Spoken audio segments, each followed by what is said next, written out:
मेरे प्रिय छात्रों, आप सभी लोगों को सुप्रभात। और मैं आप सभी लोगों का हमारे अपने YouTube चैनल पर बहुत बहुत स्वागत करता हूं। आज का जो हमारा टॉपिक है वह है विद्युत धारा के प्रभाव, इफ़ेक्ट्स ऑफ इलेक्ट्रिक करंट। तो आज हम बात करेंगे कि विद्युत धारा के प्रभाव जो हैं वो कौन कौन से हैं। और तो हम शुरू करते हैं आज का टॉपिक। सबसे पहले हम बात करेंगे कि जो विद्युत धारा के प्रभाव हैं वो किस प्रकार से होते हैं, या हम बात करें तो किन में होते हैं।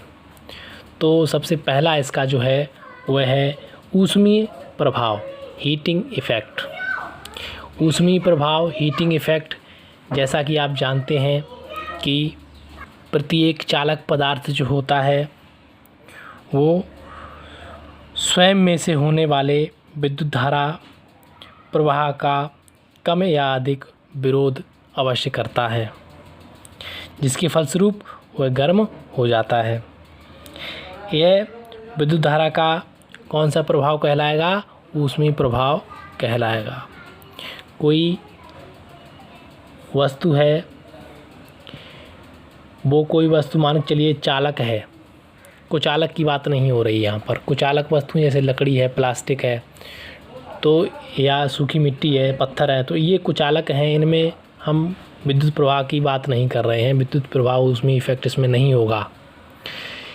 हम एक चालक पदार्थ की बात कर रहे हैं। तो प्रत्येक चालक पदार्थ क्या होगा कि वो अपने में से प्रवाहित होने वाली विद्युत धारा का कम या ज़्यादा विरोध जरूर करता है, और उस विरोध के कारण वस्तु जो होगी वो कैसी हो जाएगी? वो गर्म हो जाएगी। वस्तु जो है वो गर्म हो जाएगी। यही प्रभाव क्या कहलाएगा? ऊष्मीय प्रभाव कहलाएगा। इस प्रभाव का उपयोग कहाँ होता है? इस प्रभाव का उपयोग होता है आपका, जैसे इलेक्ट्रिक प्रेस है, इलेक्ट्रिक इस्त्री होती है प्रेस करने वाली, तो उसमें इसका प्रभाव देखने को मिलता है। दूसरा इलेक्ट्रिक आयरन है, तीसरा हीटर है या बल्ब है, तो इनमें भी सही में ऊष्मीय प्रभाव, हीटिंग इफ़ेक्ट देखने को मिलता है। और हम इसके अगले प्रभाव की अगर बात करें तो वह है चुंबकीय प्रभाव, मैग्नेटिक इफ़ेक्ट। जैसा कि आप जानते हैं कि विद्युत धारावाही चालक के चारों ओर चुंबकीय क्षेत्र पैदा हो जाता है।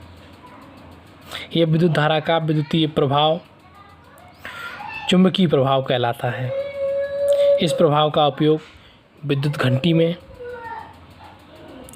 या विद्युत चुंबक में, पंखे में, मोटर और जनरेटर आदि में देखने को मिलता है। इसको हम थोड़ा और डिटेल से समझते हैं।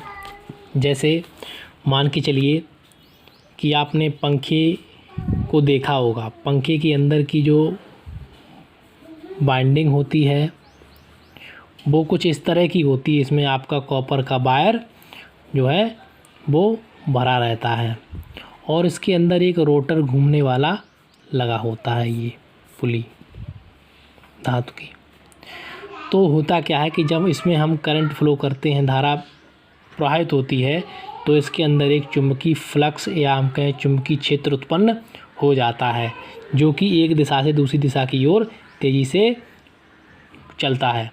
और जिसके फलस्वरूप इसके अंदर जो रोटर लगा है वह भी क्या करता है? वह भी उस दिशा में घूमने लगता है। तो ये क्या है? ये है मैग्नेटिक इफ़ेक्ट। किसका? विद्युत धारा का। इसी आधार पर जितनी भी मोटरें हैं, पंखे हैं, या हम कहें विद्युत घंटी है, ये सभी इसी प्रभाव पर कार्य करते हैं। तो यह इसका चुंबकीय प्रभाव हो गया। अगले हम प्रभाव की बात करेंगे, वह है रासायनिक प्रभाव, केमिकल इफ़ेक्ट। केमिकल इफ़ेक्ट की हम बात करते हैं तो अम्लीय विलयन है। अम्लीय विलयनों में से विद्युत धारा प्रवाहित करने पर विलयन में घुले पदार्थ अपने अणुओं से विभाजित हो जाते हैं। यह विद्युत धारा का रासायनिक प्रभाव कहलाता है। इस प्रभाव का उपयोग करते कहाँ हैं हम? इस जो है प्रभाव का उपयोग हम सेल में, विद्युत लेपन में और धातु निष्कर्षण आदि में कार्यों में इसका प्रयोग किया जाता है। किसका? रासायनिक प्रभाव, केमिकल इफेक्ट का। इसके बाद हम इसके अगले प्रभाव की बात करें तो वो है किरण प्रभाव और रे इफेक्ट। किरण प्रभाव में जब अधिक वोल्टता और अधिक फ्रिक्वेंसी वाली विद्युत धारा वायु शून्य नली, कैसी होती है? वायु शून्य नली यानी निर्वात नली में से प्रवाहित की जाती है तो एक विशेष प्रकार की किरणें जो कि क्या होती हैं? एक्स रेज वो पैदा होती हैं। यह विद्युत धारा का किरण प्रभाव कहलाता है और इस किरण प्रभाव का प्रयोग या उपयोग चिकित्सा के क्षेत्र में हम कहें तो हड्डियों का जो एक्सरे है या हड्डियों का जो छाया चित्र है वह हम लेने के लिए इस किरण रेज, एक्स रेज का प्रयोग करते हैं। कहाँ पर? चिकित्सा के क्षेत्र में। तो इसका किरण प्रभाव हमें इस तरह से देखने को मिल जाता है। अगले एक और प्रभाव की हम बात कर लेते हैं।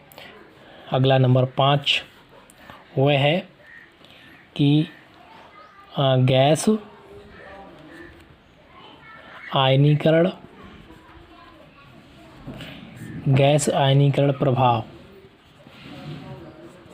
गैस आयनीकरण प्रभाव या हम किसे कह सकते हैं गैस आयोनिसेशन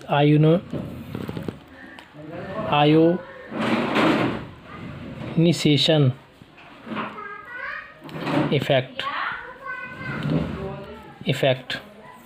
गैस आयोनिसेशन इफेक्ट।